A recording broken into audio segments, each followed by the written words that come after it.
For Damian, the biggest thing I noticed was the agitation within him.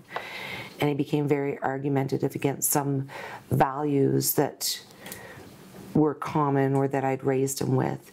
So with regards to conspiracy theories, he really raised issue with that, justification of killing for certain purposes, and taking on more than one wife, which for myself, being a very independent and strong woman, it was a struggle for me to swallow that one.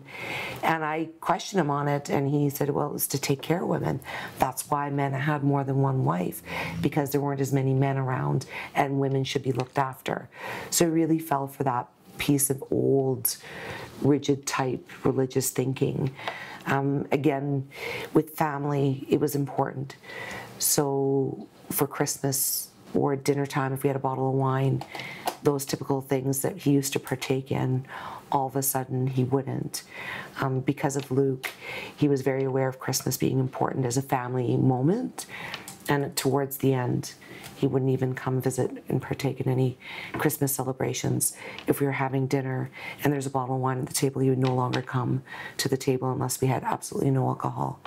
We took him out for his birthday one year, and he wouldn't go to a restaurant where girls had short skirts or low-cut tops, where that was never an issue before.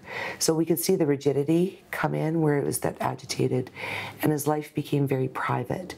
So once where he was bringing his friends home for us to meet, we no longer met them.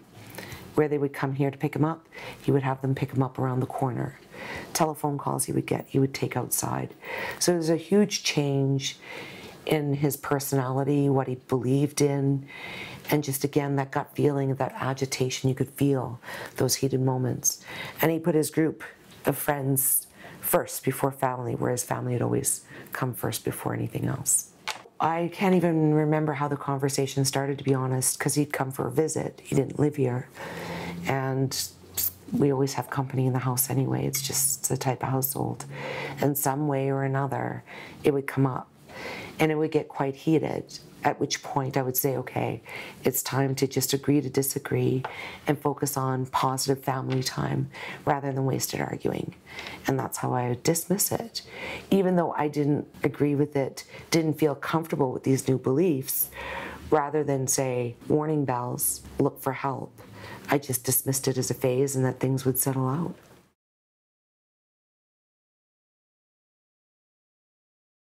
If you're looking for a particular painted symbol on somebody's face, you're not necessarily going to see it. You really have to go by your heart and by your gut. What you're going to feel as a parent, something is not quite right. If you're feeling that or sensing that, you're probably actually right. This might not be what it is, but it should be enough to raise those alarm bells that you're looking to find answers. Reach out to somebody to help you get those answers, get to the bottom of it. Because if then they go into that normalcy, then likelihood is that's just before they act. With suicides, a lot of people all of a sudden really happy once they've made that decision and they settled within themselves that they're taking that next step. Then the euphoria comes in where everything settles.